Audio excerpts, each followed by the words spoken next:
All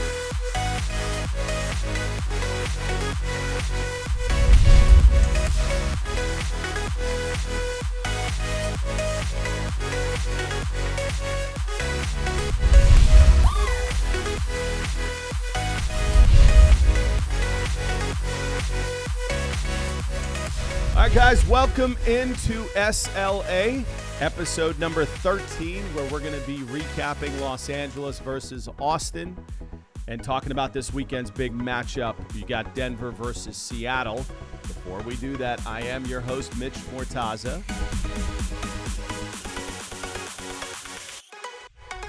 Joining me is also Alex Saxon, my co-host. What's going on, guys?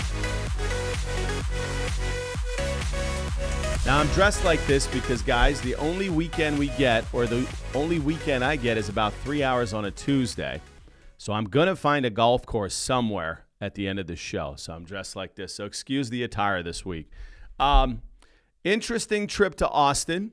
Much better than Kansas City, I thought, as far as just our trip. It has nothing to do with the game. I totally agree. Kansas City, I had that moon plate for a sandwich from the Holiday Inn. Not the case in Austin. Austin, we went out and we found some killer barbecue, and we stumbled upon it. So if you're from Austin. We got dropped off at the wrong spot. Right. We were supposed to go to Terry Black's. Mm-hmm. This guy dropped us off at a place called Cooper's. Coppers, one of those? If you guys are from Austin, drop a comment on there. What is the best barbecue in Austin? We're back there for the X Cup. But I don't know if anything's going to top good old Cooper's because, man, I got a slab of I think I got, what did I get? I got ribs and I got some brisket. The whole team could have shared your plate. Brontosaurus, dude. And I look behind me, and I think the rookies, Brendan and Hayden, did the same thing. None of us finished it. I don't know what you got. Well, I finished mine, but I got a very small portion. I was just prepping for tomorrow. Okay, when did barbecue get so expensive? Yes, exactly. When that bill came, we're like, can we finance this? Because I thought barbecue was pretty inexpensive.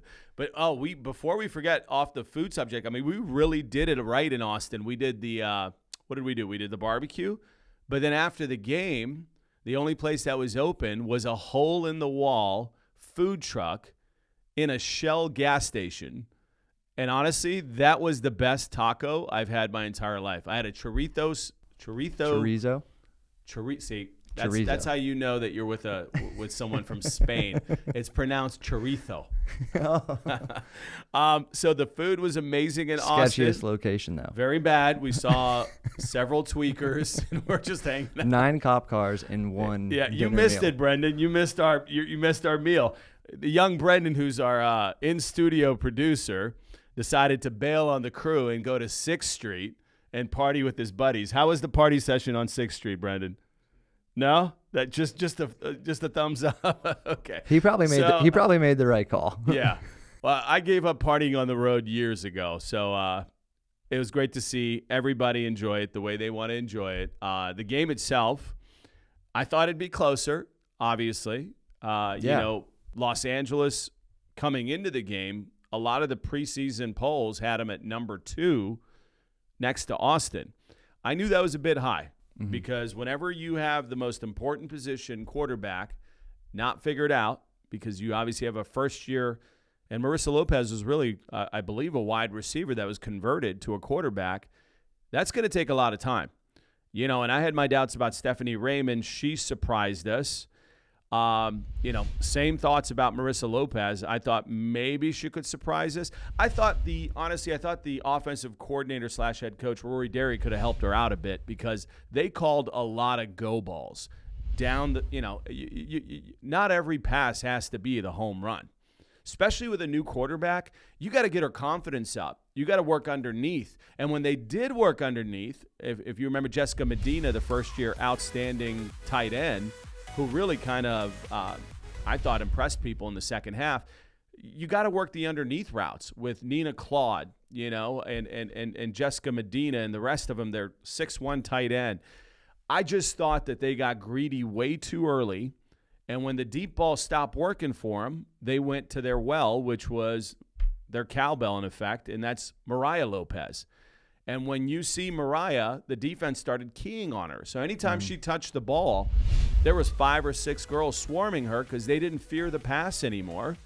And they knew offensively nobody else was going to do anything for Los Angeles. Well, I mean, you could tell that Austin came prepared of like, okay, Mariah is their weapon, and they were on her. Like you could tell they definitely were studying, and they were just literally, they're going to give the ball. But here's the thing. You don't even have to study. You just watch that game. Yeah, I mean. And you go, okay, they don't have any other weapons or they're not showing anybody else. They're either going to take a long ball shot in this, which they're not going to complete, because most of those long balls were grossly underthrown by Marissa Lopez. She missed some wide open receivers. I really would have liked to see Nina Claude get off in this game because I think she's going to be an outstanding talent when they figure out the quarterback position. But if I'm Rory Derry, again, I'm putting a lot of the blame on my shoulders because you got to work the underneath to get Marissa's confidence up, and then you work the long ball once or twice in the game to see if you have any success with it. But I just thought the offensive scheme coming in was very poor for Los Angeles. And defensively, they just don't have the horses to line up. They have no experience on that side of the ball outside of TJ Anderson, really. You're just, you're not going to stop an offense like Austin, especially when in the first quarter, Austin's field position was outrageous. Yeah. They started on the LA 13, and then they started on the LA 14. That's a recipe for disaster, and I'll talk about it in a second when we talk about Denver, Seattle, but that's the best way to have your team and the game get out of hand from you when you turn it over to an offense and they have 10 yards to pay dirt. So I think, from a coaching standpoint, Los Angeles was grossly outmatched in this game. I honestly thought Rory would have a much better game plan coming in, offensively and defensively, but mainly offensively. Well, and also, too, I think by the end of the first quarter, mentally, they were checked out. I think Austin won the mental game right off the back. Yeah, that's a valid... completely. And Marissa Lopez does have talent. She is an athlete, but I think literally by the end of the first quarter, mentally, it was lights out. Yeah, I agree. The deer in headlights effect was very apparent for Los Angeles. They weren't ready for the big stage just yet.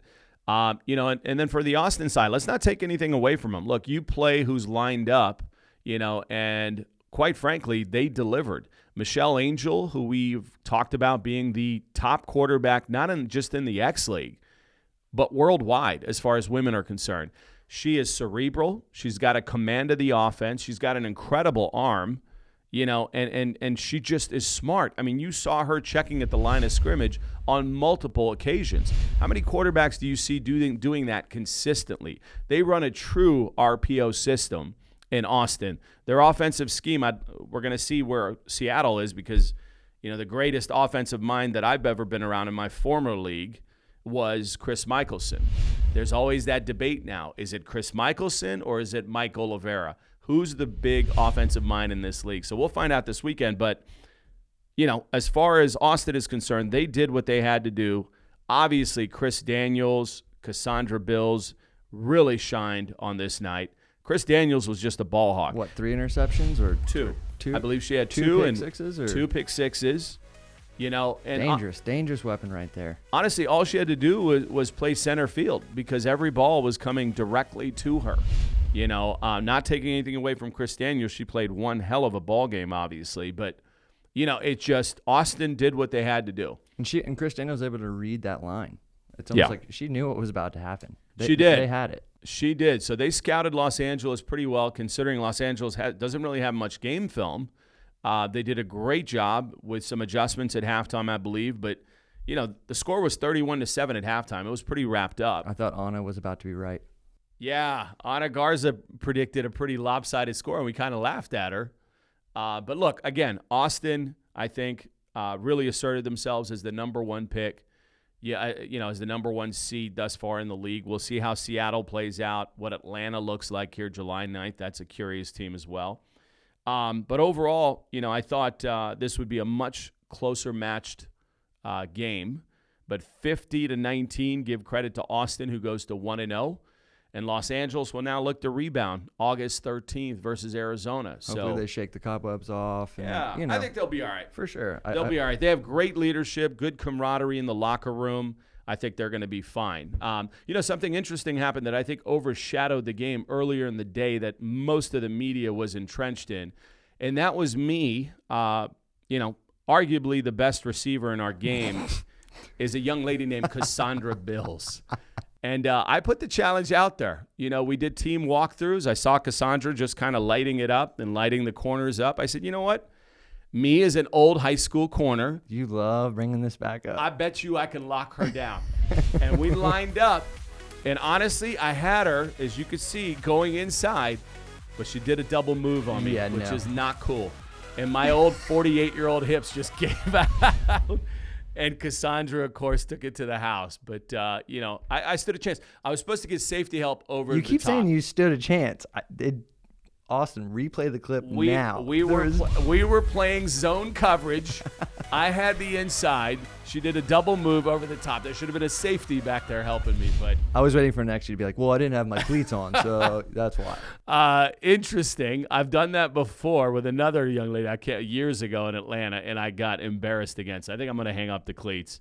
So that was Cassandra Bills, Austin, doing an incredible job. We're going to talk to one of her defensive counterparts, Whitney Palmer, and talk about that Austin game. And later in the show, Miss KK Matheny of the Seattle Thunder, and previewing the big Denver matchup this weekend. But let's go ahead and talk to Whitney Palmer from the Austin Sound when we come back to SLA, that's who we're going to talk to, because I'm curious about that defense. They don't get a lot of attention.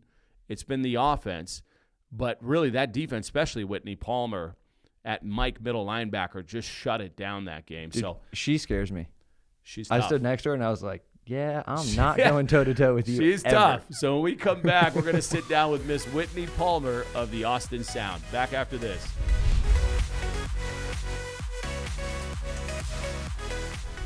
Welcome back to the studios of SLA. Mitch Mortaza, your host, alongside Alex Saxon. And joining us now on the guest line is Austin Sound middle linebacker, Miss Whitney Palmer. Welcome to the show, Whitney.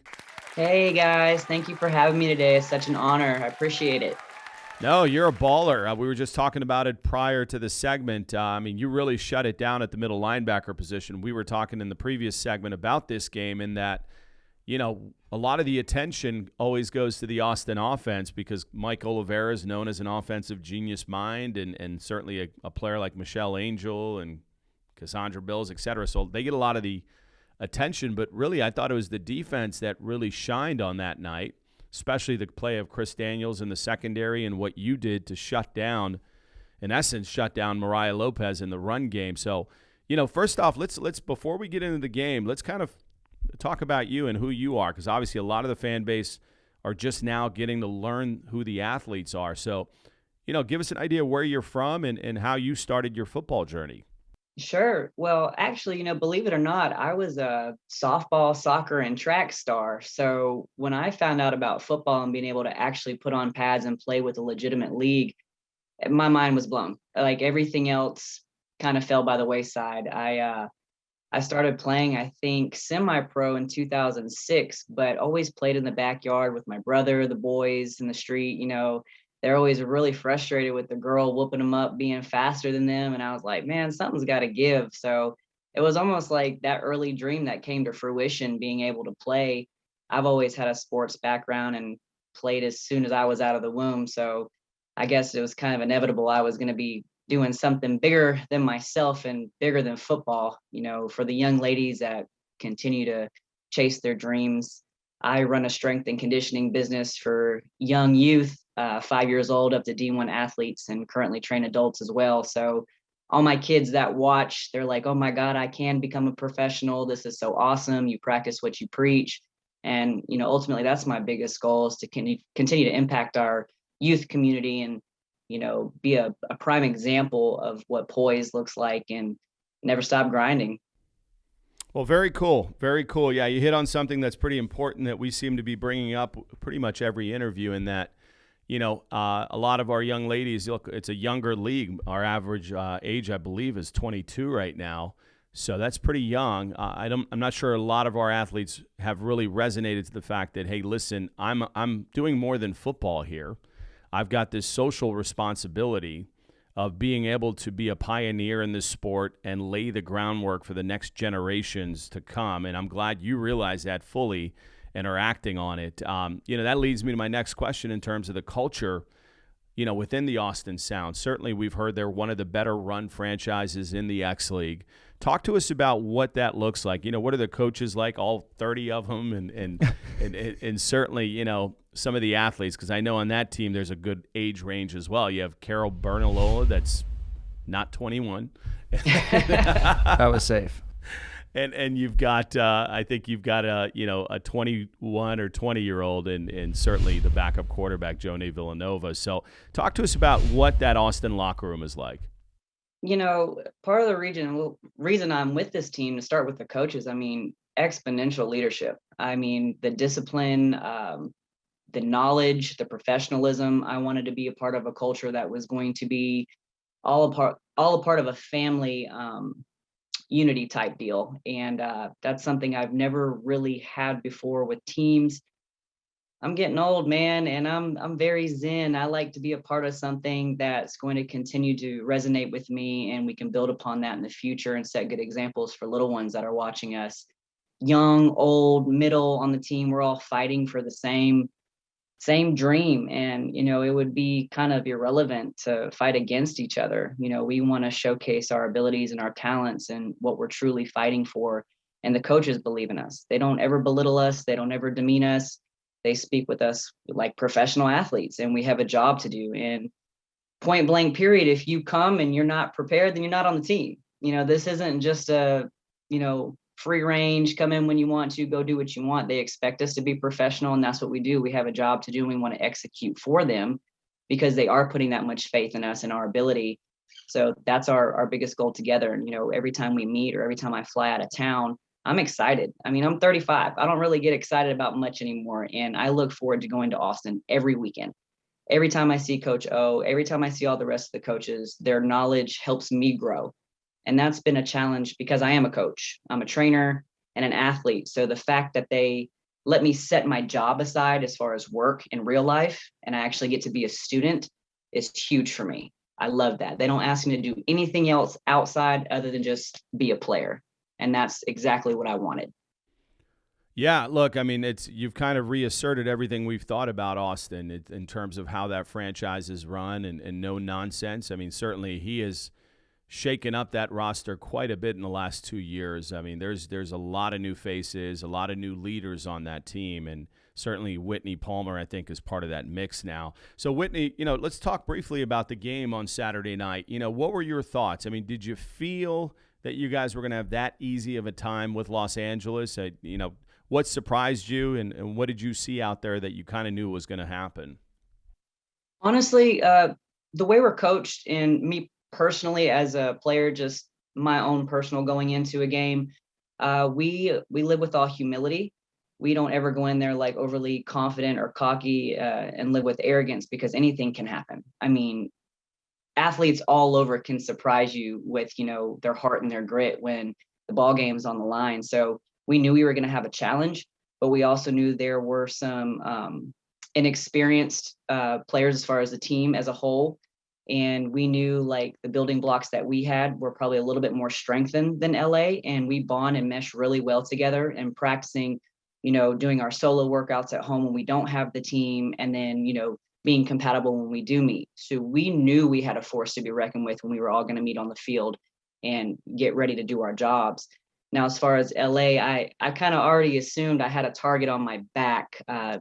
You mentioned, I think in a prior podcast, that, we all watch each other's social medias. We want to try to be privy to what we're getting into, because you want to study what you're about to step, foot on the field and do all together as one. So we really want to master our craft. And I knew I was being gunned for, but that's okay. I'm going to prevail regardless, because that challenges me. That makes me better as a player. And I will say they came with it. The only thing that I could say is, I really try to carry myself and not break character. So when, emotions get high and intense, I'm not really a big one to throw hands and fight. So I think it was a little bit nastier and aggressive than I maybe expected, but nonetheless, we all fought with our heart, and that's to be expected when it's your first game and you're getting the jitters out. Yeah, no, I didn't expect it to get chippy there, but it did a couple times. I think you were in the mix probably. I was in the mix. And, Yeah. and like you said, I would hate to be on the offense side and be like, damn, I got to make a pass, Whitney Palmer. Are you kidding me? For sure. Well, you know, it's all love. It's all love, and you leave it on the field. Yeah, no, absolutely. I think at the end of the game, we certainly saw that. There's a mutual respect there. Obviously, in game, the competitive juices are going, and you know, you're not really all there mentally. Post game, when it settles down, I think these two teams realize that, you know, they're going to face each other again, if not this year, next year. And certainly, Rory Derry and Mike Oliveira have a mutual respect and a really close friendship with one another. So, overall, I thought, you know, you guys, as we mentioned, delivered on your number one preseason ranking. And kind of reasserting yourself and certainly setting up a great matchup on July 9th versus Atlanta. I mean, that could potentially be an elimination game as far as the playoffs, because 1-1, who knows if that'll get you in. You know, certainly Austin did themselves a huge favor and not only winning, but winning 50-19, because obviously point differential is going to factor in. But, you know, have you guys looked at Atlanta yet, or are you still coming off the high of the LA game? No, we leave the high the night of the game. We leave that high and we go back to 0-0 ball games. We go back to the drawing boards and we're ready to prepare for the next game because we know losing is not an option. So I like that. We're already prepared to go into the unexpected. We know that a lot of us are anxiously awaiting the last 2.5 years of not playing. So like I said, anything is possible. And I think at our age, the veterans need to set examples for the rookies because, you know, games are surprising. We all know that. We've seen championship teams lose to teams that were the underdogs, and you just can't take situations lightly. So many of us want it so much more than the other. And then some people are like, you know, I haven't played in so long. I mean, hell with it. I just want to wear a jersey and just get back on the field. But that's not the Austin Sounds case. We have a point to prove. We have a job to do. And we want this for coach. We want this for the rest of the coaching staff, and especially for us. I know myself personally, I want this more than anything. And when that light switch has to turn on, I'm a dog, and I'm going to fight for the ladies to the left and the right of me. So again, we're humble. We are confident. Don't get me wrong. Like we're lights out. We're all gas, no brakes. But we certainly don't put it past the other team to show up as well. Yeah, no, that's well said. Well said. And I think, you know, when Whitney's done playing football, she may have a broadcasting career. Very well spoken. Yes. So when you're ready, Whitney, Alex's chair is wide open. Whoa. You know what's funny talking about Atlanta too? Pre-game speech. Yeah. Whitney had a little chip in, looked me dead in the camera and goes, Atlanta's gonna matter because we're going all the way. Oh, really? Oh, okay. We're coming. There you go. Well, you know what? There's an 18-year-old quarterback in Atlanta getting her first start on July 9th, and when she looks across and sees Whitney Palmer, then you know you're playing in the big time, right? Well, listen, Whitney, great to have you on the show. You know, obviously you're there for a reason. As you said, you signed a contract. You know, you have a limited window, as you said, playing this game at this point. You want to win a championship, and certainly it seems like you signed the right contract in Austin. But thank you for being on the show, and best of luck the rest of the season. Thank you, Whitney. Thank you guys for everything that you do and, you know, making this journey possible for us ladies. We certainly do appreciate you guys. Absolutely. Well, thank you for that, Whitney. And guys, that is your middle linebacker for the Austin Sound. Really, I mean, she is just a genuine human being and a very well spoken. Wow. You know, my job's done. I caught myself there. But no, look, she's the consummate middle linebacker. She looks the part. She plays the part. And it's good to have somebody so grounded and mature in that locker room.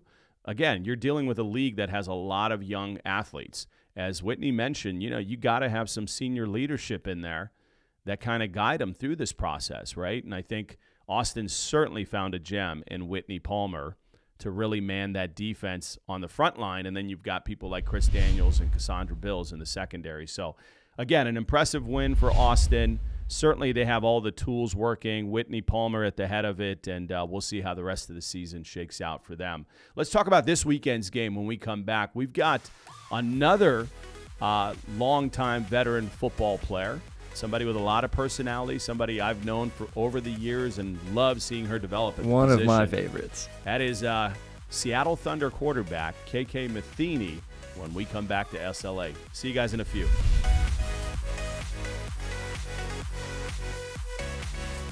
All right, we're back to suite level access, and we've got somebody on that's very recognizable in the world of women's football. A couple people know her, I Just think. a few people, yeah, and certainly, I've got a relationship that goes back with her all the way back to 2009 when she played in my former league. I believe she played in Tampa, then moved to Seattle eventually. Just one of those grounding forces on a roster. And somebody that looks the part, plays the part of quarterback very impressively. So let's bring her in. Let's not waste any time. Here is KK Matheny, your QB1 of the Seattle Thunder. Welcome to SLA. Hi, guys. Thanks for having me. What's going on, KK? It's been a while. What's up, guys? It's been a while. So let's talk about And she's also our first returning guest. Oh, really? Yes. Oh, that's right. She has So, been on SLA. so now she's like an alumni, technically. Hey, that doesn't happen often. Yeah, I'm a KK. hot commodity. Yeah, Let's go. And I don't know if that's us not inviting people back or they don't want to come back. But one of the I think they're just not as fun as me. They're not as fun as me, Mitch. No, that's true. We've had some rough ones in the past years. Let's talk about how you've spent this downtime over, I guess, 2.5 years now. On and off the football field during COVID. How have you stayed connected? Oh, man, it's been a struggle for everyone. I think that, getting back into what's normal is just, so refreshing. But so pretty much I just, off the field, I've still been training. I've been working on getting stronger. That's really kind of where my trainer's been, really working on is just getting stronger. So I got, some more meat on my bones, some more muscle on my bones. I've hit a few PRs in these past 2 years, which is awesome. And then, with work, obviously that doesn't stop, as a small business owner, you just keep the grind going, even with COVID and all the obstacles that threw at me. So really just, I guess, made me, get through adversity, just like I'm sure everybody else did in their own personal lives. With business and with football. So having really a strong mindset through this too has been a lot because man, we've missed playing and we've missed the football field and just trying to keep yourself motivated. Like, what's your why? Why am I still training and doing all this, for the past couple of years and not being able to play a game? So just keeping your mental, strong. That's really what, it's been. But it is so refreshing to be back on and talking about a game this upcoming weekend. I am so excited, and everybody else is. Yeah, no, I mean, we've seen that story play out here the first 2 weeks of the season. I think the girls have just been pumped on game day because it doesn't feel real, after Right. so many letdowns from 2021 and then finally getting to play now. So let's talk about this 22 Seattle Thunder team. What can we expect as fans? Are there any athletes to look for, and what does the team look like overall? Man, overall, it's been a work in progress. We're definitely, coming in with some new faces, which is awesome. Getting them up to speed and kind of showing them the ways as opposed to, getting on to, a non-super competitive team, I guess, but this team is ridiculously competitive. So we hold everyone, including rookies, to a very, very high standard, championship level standard, because, at the end of the day, that's our goal. And I'm excited. Our offense is looking amazing. And of course I say that every year, but you guys will see on Saturday. I mean, I think we have more speed than we ever have, which is awesome. It's fast. I mean, even when we run Scout O, everybody's just like, wow, our offense is fast. And so we're excited about that. And then fitting the pieces together with some of our, older players retiring and, moving on to bigger and better things. And now we're fitting the pieces in on defense, and players are stepping up. I'm really excited to see Key Bus. I call her Key Bus, Kiara Williams, on the defensive side of the ball. I mean, she's always been a beast, but, she's playing even a bigger role on our defense. this year, and that's going to be very exciting. I'm not going to tell you exactly where she's playing, but you guys will find out on Saturday that she'll be flying around the bowl, and I'm excited, to see a lot of our girls kind of step up and take those roles as leaders, even the rookies. I mean, we have a couple of rookies starting for us now. So, I'm excited. I'm really excited to see what they got going on as soon as the lights hit. It's a different beast. So we've been bringing up the intensity in practice. I got some good turf burns to show for it. This past weekend, we're still hitting. So, I don't know if that's good or bad, but we're ready. We'll definitely be ready to take some hits this Saturday. Talk to us about, an interesting pickup you guys had this offseason, Nicole Hulse. She was somebody expected to sign with Atlanta. She, I believe her life circumstances moved her in Seattle, and she ended up signing with you guys. So how's she acclimated to the offense, and is she going to be a central figure at all? Yeah, so obviously she's currently starting at running back for me, which is very exciting. She's a dynamic player. She's shifty, good hands out of the backfield as well, and you have to be able to do it all if you play it on our offense. I don't think we have one person on our offensive side of the ball that isn't one of our best catchers on the team. So. She's going to be something to watch for. I think she's very excited about playing in our offense. It fits her skill set very well because she is so shifty and fast, speedy, kind of a speedy back instead of a power back. So she's excited. I know I'm excited to kind of finally see out there. Like I said, I mean, we've been training now I've been training with her for about 2 years now. So, and yeah, she, her husband got sent out here. He's a military. So she's, she's been in the circle now for a while, and I'm excited to see her out on the field on Saturday.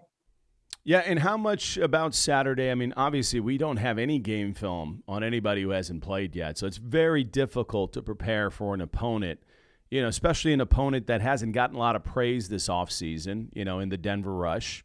So how do you stay motivated for a game that potentially could be a complete mismatch and really not having any game film on your opponent? How have you guys prepared from a mental standpoint?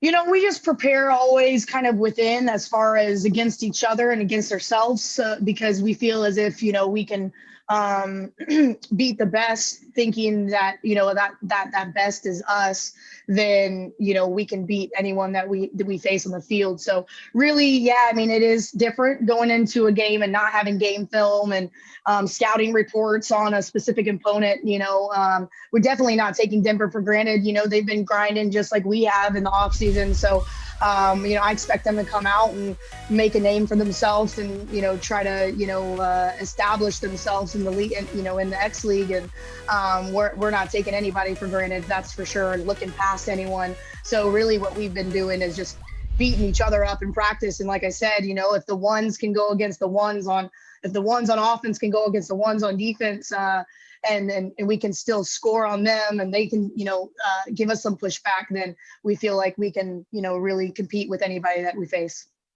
So look, that kind of sets up the next segment where we talk about the score prediction. We go around the room, right? So let's KK will go last, but let's go around the room. First, hungover boy from Austin. What is your score? This is Brendan's score. Brendan, studio producer. What is your prediction?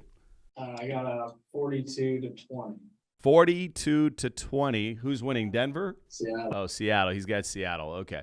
42-20. Put it down. Brendan Sullivan. I have commanding win. I have Hayden's.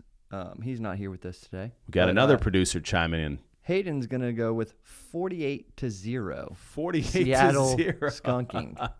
Really? Yeah. Not even just a fluke touchdown, a No. fumble Defensive here and there. beast. Nothing? No, I mean, 48-0. I'm gonna give them some cred, but yeah.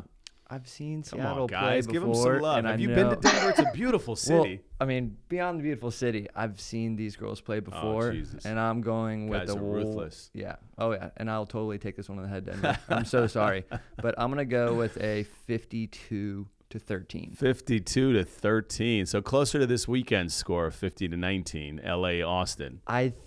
I'm expecting like a touchdown first or second play from Seattle. Well, they're no joke. Denver is got to be smart with the ball offensively. And I know defensively, they have some new players coming in that are gnarly. But then again, we just had this game last week of people who've never played before, and the lights and cameras can get shaken up. The lights can be a little bright for you when you're not used to it. And this team is ready. Yeah. Look, Denver's got to do, I think, the most important thing for them to do to stay in this game, keep it competitive going into the fourth quarter, and then you don't know what's going to happen. How do you stay competitive? Very simple. You run the ball. And they've got a power back, and Cobra is her nickname. Mm-hmm. She is a bruiser. I've heard. When you have somebody that was in your system, we didn't even talk about it, but Vanna Medrano was the projected starter at quarterback who's been under center all offseason, but apparently there's been some turmoil in the locker room, and she's been given her release. So now you have Jessica Poole slated as the QB1, who's had some time at quarterback, has some experience at the position. They feel she's a better leader. She's certainly more mobile. So if I was, John Hassan, the head coach of the Denver Rush, I would want to make sure my offense is very run-oriented Saturday night, holding on to the ball, keeping KK on the sideline. That's how you stay competitive, because if you start giving KK Matheny, much like you gave Michelle Angel a short field on Saturday night, they're going to chew you up. I'm not talking 50 points. I'm talking 80 points if you're not careful. I was going to say, so that brings us to your score prediction. That brings us to our score, my score prediction, certainly. I've got, I think they're going to keep it relatively respectful. I think it's going to be 38 to about 14 or 13. So I think it'll be in that range, because at some point also I think they're going to take the foot off the throttle in Seattle, kind of coast. KK usually likes to pop a beer by the third quarter, so – she does sneak beers at the end of the game. I have footage. I have seen it. Whoa, guys. Whoa. Okay, all right. That's her actually. So does Patrick Mahomes. Hey. That's true. Well, you know what? That leaves us to you now, young lady. What is your score prediction for the game Saturday night? Oh, man. Well, you guys aren't giving our offense enough credit over there, so I'm going to go with 69, 1, because that's one of my favorite numbers, and 2, because I think we'll probably score above that. Probably 69-20 is what I'm going to give them. I'll definitely give them some, some TDs on their end. I think they're going to be prepared, but obviously as the leader of our offense, I just think we're going to be, too fast for them. Now, how do you get to 69? Because you've got. Didn't she say this last time on the podcast too? She gave. Doesn't matter who they play. It's going to be 69. That's what she targets for. Then she's like, "All right, second strings, come on in." Her and Gronk. That's their favorite numbers. Awesome. That's my buddy. All right, Ms. KK Matheny, you certainly ended it with a bang here. 69. All right. So. We've got all the score predictions. Nobody's giving Denver a shot. This is typically when it goes the other way. So who knows what's going to happen Saturday night? To find out, you got to subscribe to FanPass. FanPass. We will be live from Seattle in the Pacific Northwest with Kit McConico and Lane Grigg, who've done an incredible job to kick off the season in the broadcast booth. And, it should be a cool game to watch, because I want to see what Seattle looks like. Because I think Seattle poses the biggest threat to Austin right now. Well, and they post nothing on social media. Right. Like that's one team. Oh, it's like North Korea. That's one team that I feel like Michelson's like, you cannot post any training footage. He does. Nothing. He does. See, I figured it out. Yeah. I think I might have seen you guys do like sit-ups one time on your story, and that's it. I'm like, we stay in our zone. He's uber competitive in that regard for sure. Hey, KK, appreciate you coming on now that you're a veteran. Your second appearance on SLA. She's an alum, dude. Yeah, we got to fly her in next time. I will. She can totally have my seat. We got to fly her in next time. Let's go for sure, 100%. Well, KK, we'll be up in your neighborhood here this weekend. Any recommendations on a good place to eat? Take my crew on Friday night. More like, where are you going to take us out on? Not that I don't know. Hey. Well, I mean, are you guys balling on a budget, or what's your budget up there? Y'all should go. Put it this way: we were eating tacos in a Shell station last week. So not the biggest budget, but we'll make it work.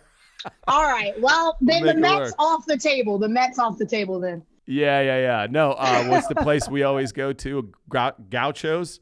That's El off the Gauchos. Oh, El yeah. Gaucho. That one's off the table, too. That one's off Michelson, the table, too. Michelson and KK and I have a tradition. We go to El Gaucho when we're up in Seattle, but we'll find a spot. There's no shortage of great food up in the Pacific Northwest, so we'll find something. We appreciate you being on the show and wish you a lot of success Saturday night. Thank you, guys. I appreciate it. Y'all have a great day. Thanks, KK. Later, KK. KK Matheny, QB1 for the Seattle Thunder. And, that's going to be an interesting debate, I think, as the season goes on. You've got KK Matheny and Michelle Angel. I can't think of another quarterback in that race. Who is the number one overall quarterback in the XLeague? You got a lot of young people. Stephanie Raymond, who's just started up in Chicago. You've got, Arizona, who really hasn't identified one yet. Los Angeles, Marissa Lopez. We saw her struggle this past weekend, not where she needs to be at this point. Atlanta's also a curious one because you've got an 18-year-old quarterback. That we know nothing about other than her age. Yeah, Bailey Hodgins, but apparently she's a stud, but in the flag game. We'll see if that translates because, sometimes it does and sometimes it falls flat on its face.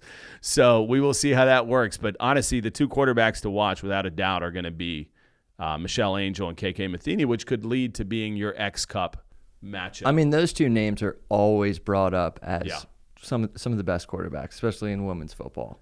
Well, straight up, it's absolutely. Their so weapons. I would not be surprised if they match up in the playoffs, or in the X Cup for certain. So, look, I got to get out of here. Like I said, my entire weekend comes down to Tuesday afternoons now. Yes, we record on Tuesday. You're watching on Thursday.